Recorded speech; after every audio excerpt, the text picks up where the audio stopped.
Nurses, physical therapists, providers, PAs, MDs, surgeons, how are we training them? Because the way we're practicing medicine now has to change if we're going to change and stay up with the current times. So if healthcare wants to stay a viable business, we can't keep doing healthcare the way we've always been doing it. So right now we're really focused on teaching our doctors how to be more collaborative, more interdisciplinary, and that pulling in nurses into the care plan, pulling in those physical therapists into the care plan, instead of just dictating out what other professions should do, is showing us a ton of increased efficiencies. So we're able to shorten those gaps in communication between what a doctor's thinking and trying to communicate with what actually comes out in the patient's care trans journey. So we like to focus on that as far as our mental energy of how do we improve those fundamental issues of how we practice medicine through training, education, and creating a new system.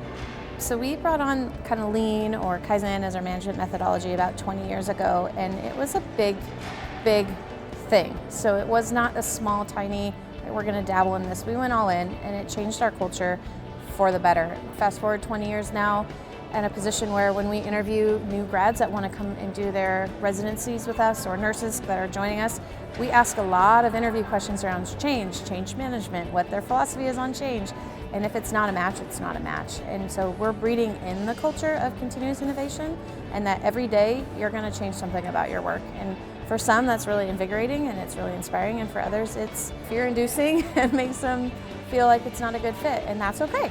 But what we're trying to do is create this culture where we're constantly looking for how to improve it. And it can be small scale, tiny little increments, or it can be large scale process disruption. But either way, you have to have the mindset that you're going to change things in order to make it better, and that doing what we've always been doing isn't working any longer.